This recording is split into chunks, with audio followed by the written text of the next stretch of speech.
Welcome to the Honest Dog Breeder Podcast with me, your host, Julie Swan, where each week we dive in to discuss all things dog breeding so you can build a breeding business you love, producing dogs that fulfill their owners' dreams. I believe you can have an honest dog breeding program that also pays the bills. So throw those pods in your ears while you're cleaning kennels. I'd love to join you. Giardia was awful. Losing those puppies was absolutely awful. It was a hard way to get through my first year of breeding. You know what was worse? Parvo. Parvovirus has been, by far, the worst thing I've ever dealt with in puppies. Watching their little bodies fighting, too nauseous to eat, not strong enough to stand, their eyes sinking into their head from dehydration. You sit there with them, hoping, praying they'll be able to hang on long enough for their immune system to fight it. And sometimes they can't. They look at you that last time. Then their eyes glaze over as they make that last gasp for breath. Part of you feels relief they're no longer in pain, but part of you feels like the biggest failure. These little puppies trusted you to care for them, and you failed them. Losing puppies is by far one of the reasons dog breeders quit dog breeding. It's painful to watch, it makes you feel awful, like a failure, and it's extremely hard to tell your buyers, the people that trusted you to send them home with a lovely, healthy puppy, that you failed them. In my experience, Giardia, while nowhere near as detrimental as parvovirus, was the thing that had me questioning if I should quit breeding. I asked myself for months if I deserved to breed when these little puppies were sick, dying in my care. I didn't quit because I had a realization that this could happen to any breeder, and it certainly could happen to older dogs, but less detrimentally. I finally gathered enough resolve to stop questioning if I deserved to be a breeder and to lean into fixing this problem, to find a solution. If you're dealing with puppy death, viruses, endless parasites, or protozoan infections, please know that there is a solution. This doesn't have to define you or your breeding program. Will the PTSD be there for the next few liters? Yes, absolutely. But does it pass with time? Yes, and your confidence will grow. I'll also let you in on a little secret. Chances are, if you've never had to deal with a parasite or similar challenge with your dog breeding program, then you just haven't been doing it that long. It happens to all of us. Don't feel bad. Dogs are gross. When you come out the other side, you'll be a better breeder. Think about it. Which doctor would you rather see? The one who has dealt with all sorts of crazy viruses and done emergency trauma surgeries, or the doctor who has never had experienced them? Getting through a virus or parasite teaches you and makes you better. Obviously, you don't need to go out and bring home parasites or expose your dogs unnecessarily to viruses, but when it inevitably happens, be curious as to how you can make changes to make it better for next time. This losing of puppies, especially horribly from parvovirus, is one reason many breeders quit. The combination of heartache and guilt is too much, and they decide they no longer want to subject themselves to that sort of pain again. Are they wrong? I don't know that they are. We all have the right to live life how we feel is best, and that's the beauty of it. Placing puppies in new homes and the lifestyle and income it provides may simply not be enough to counteract the pain or potential to repeat that pain. Truly, there really aren't all that many reasons breeders quit. Losing puppies is one of the most common reasons, especially in the beginning of your breeding journey, when you haven't had a chance to fall in love with the other parts of breeding enough to make up for the pain. Stemming from that, the next reason breeders quit is that breeding becomes incompatible with your life. What does that mean? Well, it no longer feels like you're living life in alignment with your purpose.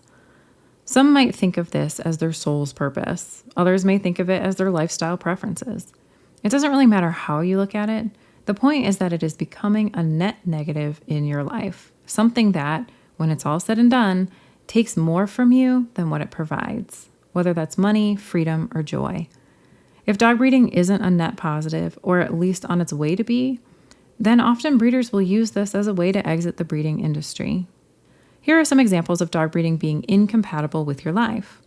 You may have realized you love the dogs, but your spouse hates them. It creates a ton of tension in the marriage. Your spouse is constantly irritated that there are puppies crying, or that it smells like dog, or that they don't feel like they can have their friends over because the house has been taken over by dogs. Now, this doesn't mean that you decide, okay, it's over for the dogs, but it does mean that these problems need to be addressed right away. Doesn't mean you need to spend $100,000 on building facilities, but it does mean that you should listen to your partner's frustrations and see what can be done to make it more accommodating. Can we move the puppies to a room or the garage where they're safe and comfortable, but where your spouse can feel like they're getting a break from the dogs? Can we make a rule that there are no dogs in the master bedroom? Can we hire a house cleaner with the dog money to help the house feel a little more clean and organized? Maybe we can make a plan to build some facilities outside so that we aren't bringing dogs in and out of the house all day, or maybe we can rotate who lives with us inside. As much as I love all my dogs, I do not have them all in my house. It wouldn't be possible to have 7 GSPs, 9 rat terriers, and Cinch Bill's cattle dog running in and out of the house all day. My house would be a muddy mess, and I'd be pulling my hair out trying to keep things somewhat organized and reasonable. They have a nice home and yard in the backyard, and that helps me stay sane and prevents Bill from divorcing me. Oh, and no one wants to say this out loud, but it's okay to have favorites. There are some dogs I love and I feel very close to, and there are other dogs in my program that I love, but that I don't feel that same closeness with. They aren't bad dogs. Sometimes they're better breeders than the dogs I do adore, but I just don't like them as much. If you felt guilt over this, I'm going to tell you it's totally normal, and also helpful when you realize you'll need to retire and rehome some of your breeders. All this to say that if you don't love dog breeding enough to combat your spouse's hate for it, quitting may be on the table for discussion. Another way breeding may be out of alignment is if you love to travel all the time, especially if spontaneity is part of it. It's hard to pick up and leave on a trip without planning a dog sitter to come and take care of things. I don't have too many people I can spring a quick, hey, take care of all 20 of my dogs last minute. I would burn through friendships real quick. Can you still travel and have spontaneous trips while dog breeding? Yes, you can, but you'll need to have systems in place to accommodate this. For example, you may have someone you hire to clean pens and feed dogs every day. This is a nice part-time job for a lot of people, and when you find someone you can trust, they're worth their weight in gold. You might be able to build in more flexibility in your schedule with someone like this. You can also try out guardian homes or similar situations as a way to reduce the dog numbers in your home. However, I'll tell you, it's the same amount of work, just different work. Now you're coordinating with people instead of managing dogs. One of these types of work will feel like more, and one will feel like less work. Lean into that feeling and do what feels right. You might have gotten a different job, and now breeding is getting in the way. It feels cumbersome and irritating instead of enjoyable. What if you love your new job and you love working with the people, and you never have to clean up poop at your new job, and the money is good? It's possible that breeding no longer is enjoyable enough to do while doing this other job. That's okay. So many of us get into breeding because it's the thing that fits our lifestyle. We like to be home, like to make our own schedule, like to work with dogs and share them with buyers. Maybe it allows us to be home with our kids before they're attending school, or maybe we want to do homeschool. Yet lives change. Your schedule and things can change, and it may no longer fit into the ideal lifestyle you would like for yourself. That's okay. If breeding no longer serves your lifestyle, it's okay to exit the industry. It doesn't make you a failure nor a quitter. It just means you're taking steps to better align your life with your true self and purpose. Nothing wrong with that. The last reason breeders quit is the one that sits most near and dear to my heart. It's not being able to sell puppies for the price that you want and as consistently as you want. Many breeders have wonderful dogs, great breeding programs, but they are unable to consistently sell their puppies to the buyers whom they like and who want to have their dogs. Or if they do find those people, they don't want to pay the price the breeder needs to feel like it's all worth it. To give you an example, I could sell my GSPs completely out if they were half the price they are. They would be sold so fast, people would be lined up for months and months. However, that number doesn't feel right to me. Selling my dogs for half of what they are feels like me doing a lot of work and not getting the income out of it that I could, which leaves me disappointed. Alternatively, I could double the number of dogs I'm producing and drop their price. In theory, this would get me close to the same income. It would reduce my marketing time invested and would keep my gross numbers the same. However, it would double the work managing puppies. For me, that's simply too much work for the money. I'll take the marketing.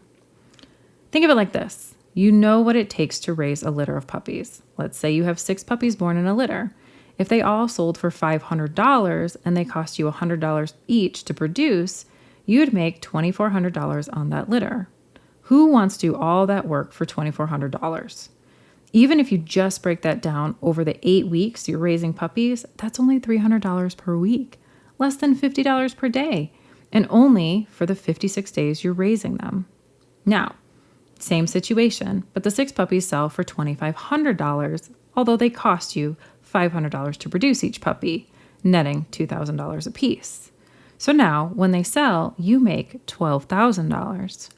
That's a huge difference for essentially the same amount of work. Notice how you would be essentially doing the same work in each litter, raising 6 puppies, except one situation makes you feel great, while the other situation makes you feel like an overworked failure. The money matters. Don't let anyone tell you differently. If dog breeding didn't pay, I would not be doing this much work. The reason this particular matter is of so much importance to me, not the money, but the idea that selling dogs to the right buyers for the right price to make it worth it, is because I've seen time and time again how getting the business side of your business, quite often the marketing, is the only thing standing between loving your breeding program and hating it. It's the thing that stands between continuing to breed or quitting the industry. It also happens to be my specialty. As you may have picked up on by now, I love business. I drool over it. I love learning new techniques to make business more efficient, smoother, and more profitable, all while maintaining your integrity to your dogs, your buyers, and your family. It gets me up in the morning. If you're on the verge of quitting, or at least basking in the frustration that comes with being unable to sell your dogs consistently for what it's worth to you, then I'm here for you. I want to help. There's a certain flow that comes with each part of the process, but here are some common problems I see with people who are struggling on the business side of their business. They don't have the right ideal puppy buyer, or their ideal puppy buyer is too general. When you know who you are selling to and use that in your marketing through your pictures, copy, and branding, the right people will naturally be drawn to you, while those that aren't a good fit will go away, never wasting your time contacting you. You'll know you have an ideal puppy buyer problem when you don't like the people who are contacting you, when you don't trust your buyers with your puppies, or when you are competing for price. Special note on competing for price. If you find yourself keeping a certain price because that's what people in your breed are doing, or because you don't think you can sell pups if you go up a higher price, that usually means you haven't separated yourself from your competitors. People have no idea why they should pick you over another breeder except for the color of the puppies, when the puppies are available, and what the price is. If you're only competing on those 3 criteria, then yes, you'll be leaving money on the table and you'll be irritated with your buyers and your program. Sometimes we don't need to raise our price, but rather we need to make our marketing work for us in a way that it costs us less to produce and sell a puppy, creating a higher profit margin for us. Next, which is a spin-off to the ideal puppy buyer problem, is that your marketing isn't distinguishing you from your fellow breeders in the breed. You aren't attracting and repelling buyers with your marketing. Sometimes people don't know how to do this, which is okay, it happens, but it's something you'll need to tackle to have a successful program. Sometimes you know all the things about your buyers, but you haven't put it into practice. You don't know the technicalities of how to put it in your copy, how to use your pictures to speak to the right buyers. You didn't know that branding was important. All of these things will help you be more successful and minimize the annoying buyers while attracting more of the amazing buyers. All of this information is what I teach inside the Dog Breeder Society. If you're on the verge of quitting dog breeding because it's been difficult to sell puppies, I'm here for you. It's exactly why I've been putting so much focus on marketing recently. If you have great dogs, you owe it to the world to market them so that people know they're available. There are families whose lives would be complete with one of your dogs. You need to share your pups with those people. Given the COVID dog boom and the subsequent normalization of the market, there are many breeders who have been breeding over a decade who are on the verge of quitting because it's no longer easy to sell dogs. And they're right, the market has changed. But the solution is the shift in your marketing. Maybe you need to update your brand. Maybe you need to update your messaging. Maybe you need to refresh your website, add an email list. It isn't your dogs, it's your marketing that needs to catch up. You have the hard part done. You have built the bloodline. You know how to help your buyers after the sale. You just need to bring your marketing up to par with the newer world. Let me help you. I would hate to see you exit the industry over this small potatoes problem. If you'd like to learn more about me, the Dog Breeder Society, or even working with me one-on-one, please check out my website at honestdogbreeder.com. Thank you for being one of the honest dog breeders. The world needs more breeders like you. If you enjoyed this podcast, I would love it if you could do me a small favor and leave me a review.